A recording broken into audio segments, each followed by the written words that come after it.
Il va y avoir un travail de structure, un travail d'organisation, de préparation.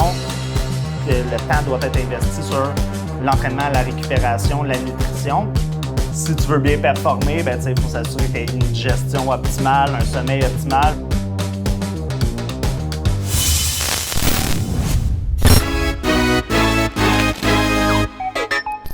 Bienvenue à ma toute nouvelle série sur les courses à obstacles. Il s'agit du premier épisode.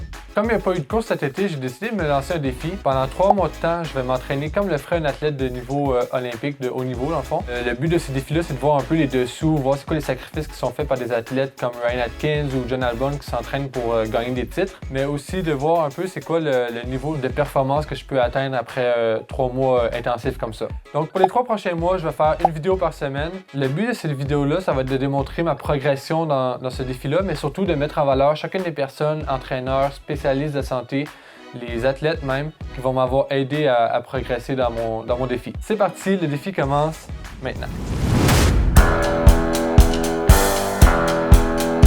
J'ai commencé la course à obstacles en 2012. Je suis tombé en amour immédiatement avec le sport. J'ai commencé à vouloir m'entraîner un peu plus sérieusement. C'est en 2014 que j'ai réussi à faire mon premier podium. J'ai terminé 2e à la Spartan au Mont-Tremblant derrière Benjamin. Par la suite, j'ai toujours maintenu ce niveau de forme-là, mais jamais au-delà du niveau que j'avais déjà atteint.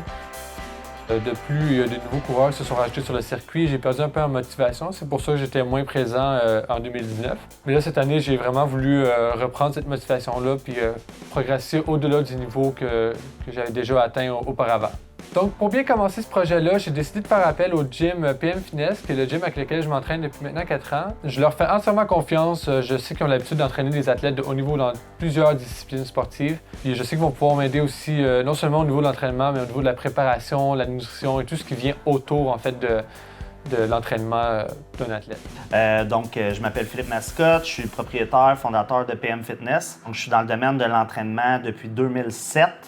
De formation, entraîneur privé pour après vraiment plus faire de la préparation physique. Donc, j'ai travaillé avec des sportifs de haut niveau dans plusieurs sports, course à obstacles, hockey, football, boxe, soccer, bodybuilding, fitness, que ça, j'ai fait ça pendant vraiment très longtemps. On a plus qu'une centaine de podiums. Évidemment, ça me prenait une cible pour ce défi-là. J'ai pris pour cible la série canadienne de Spartan Race. La première course va avoir lieu à mi-octobre à Blue Mountain, ça va être une beast, donc 20 km. Et la deuxième course va être le 31 octobre à Maroon Heights pour le 5 km. Moi, je pense que l'objectif de Raph, c'est un super bon objectif. Je sais que c'est quelqu'un qui est capable de se fixer des objectifs puis dépasser ses limites pour atteindre ses buts. Fait que c'est sûr qu'il va avoir un travail de structure, un travail d'organisation, de préparation, mais je pense qu'il est totalement capable de réaliser ça. Justement, le peaking de son 3 mois, c'est dans le domaine qui est habitué.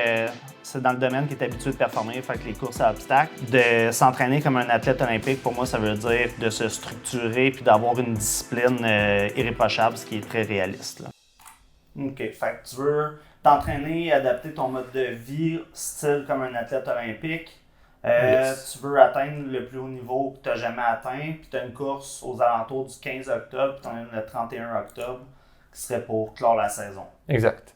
Mes attentes avec PM Fitness, c'est vraiment d'aller travailler mes faiblesses. J'ai plusieurs faiblesses, je dirais, au niveau du haut du corps. Je suis vraiment confiant qu'on va aller travailler ça suffisamment et que je vais être prêt pour les courses à venir.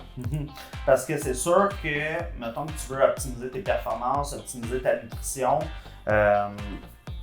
idéalement, il faudrait que tu aies une certaine constance dans quand sont tes workouts, parce que ta nutrition puis ta supplémentation alentour de l'entraînement, on va pouvoir vraiment la mettre plus spécifique. Dans le sens que la plus grosse partie de tes glucides, on va la mettre, exemple, avant ton training, pendant ton training, puis après ton training, pour optimiser tes performances et ta récupération.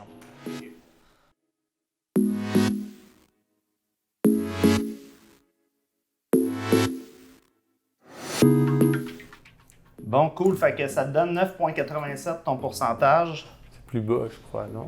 Ouais, c'est quand même très bas comme pourcentage. Ta masse-mec est dans le même coin, là, 150 livres, 0,16.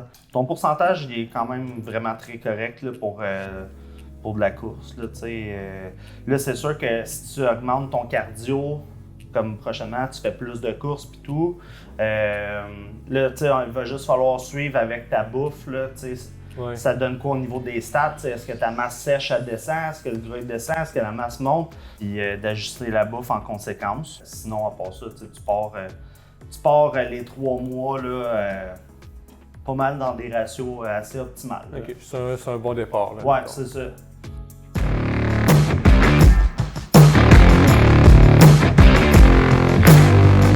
Je m'appelle Elisabeth Valois. En fait, je suis entraîneur privé depuis maintenant 7 ans. J'ai commencé dans un gym à grande surface et maintenant, ça fait 4 ans que je suis avec la compagnie PM Fitness. Non, j'ai commencé mon parcours en étudiant en kinésiologie. En parallèle de mon bac en kin, j'ai fait plusieurs formations, autant en entraînement, en nutrition, en développement personnel, psychologie du sport et autres. Pour les prochaines semaines, comment on va s'enligner? C'est une périodisation un peu plus en bloc. Donc, à partir de cette semaine, il nous reste exactement 12 semaines. Donc, comment ça va être divisé? C'est les 3 prochaines semaines plus en spécifique. Après ça, on va avoir une période d'affûtage qu'on appelle, qui est comme une diminution du volume d'entraînement, mais on va maintenir l'intensité. On va essayer d'aller plugger une course là pour avoir un petit sommet de performance. Puis après ça, on rembarque un nouveau bloc avec une autre période de 3 semaines de général, un autre 3 semaines plus spécifique. Puis finalement, les 2 semaines avant la compétition, on tombe encore dans une phase d'affûtage. Fait qu'encore diminution du volume, on maintient l'intensité pour aller chercher le sommet de performance pour la course qu'on cible. Honnêtement, j'ai quand même des bonnes attentes envers Raphaël. Là. Je ne veux pas y mettre trop de pression, mais non, j'ai des bonnes attentes. Depuis le début qu'on travaille ensemble, il y a eu des bons résultats dans ses courses. Il a quand même eu des bonnes performances. Fait que là, en mettant encore plus de travail, en investissant encore plus de temps, tout ça, moi, je me doute que ça va vraiment bien aller. Fait que j'ai vraiment juste hâte de voir la suite des choses. Mais je m'attends vraiment du positif là, pour la course. Vas-y, hop! Ici, chez PM Fitness, on entraîne vraiment toutes sortes de clientèle. On a un gros volet qui est, je vais dire un peu monsieur, madame, tout le monde, mais des objectifs plus classiques, par exemple la prise de masse, de la perte de gras, de la remise en forme générale. Donc, on a le plus gros volet de notre clientèle qui vient de ce type de clientèle-là. Mais on a aussi un volet qui est plus athlète. Donc, en travaillant ici, moi, j'ai eu la chance de travailler avec des athlètes au niveau du hockey, du football, de différents sports. Fait qu'on fait vraiment les deux, en fait. Vas-y, hop! Retiens. Lève. Tiens-le. Un autre encore, vas-y. On retient. Tiens-le. Good! C'est sûr que, point fort, je peux pas nier que Raphaël, il part avec déjà une super bonne condition physique, qui est un très bon atout. Par contre, il va vraiment falloir qu'il le maintienne puis qu'il mette les efforts aussi pour le travailler parce que par le passé, je dirais que pour le point faible, c'est peut-être un peu ça. Ça n'a pas toujours été assidu en termes d'entraînement musculaire et des fois même la course. Dernièrement, il s'est repris. Fait que s'il continue sur cette lancée-là, je pense que ça va être génial. Ah oui, un autre. Dos droit. Pose dans le talon. Pour les mois qui vont suivre, je vais m'entraîner de 3 à 4 fois semaine. Donc, ça va être 2 jours de haut du corps, 1 jour pour les jambes. La 4e journée, je la garde un peu plus pour du spécifique aux obstacles. Ça, c'est le plan pour l'instant. Évidemment, c'est sujet à changement. J'ai pas reçu mon plan d'entraînement de course encore. Donc, une fois que je vais avoir ça, je vais pouvoir ajuster mon entraînement de gym avec mon entraînement de course et rendre ça le plus efficace possible. Je suis vraiment heureux de commencer ce projet-là. Ça faisait longtemps que j'y pensais. J'ai vraiment hâte de voir les résultats que ça va donner après 3 mois. Mes plus gros objectifs, ça va vraiment être de garder la motivation, mais de 2, d'être structuré dans mon entraînement et mon mode de vie. Si tu as aimé la vidéo, like, partage, abonne-toi, suis-moi sur Strava, comme ça, si jamais ça fait 2 jours que j'ai pas couru, vous allez pouvoir me chicaner. Si vous êtes de la Rive-Nord ou des environs, je vous conseille fortement d'aller voir PM Fitness pour vos objectifs sportifs. C'est vraiment une belle équipe, ils ont vraiment à cœur le développement de leurs clients. Si vous voulez avoir la meilleure coach, demandez pour Elisabeth.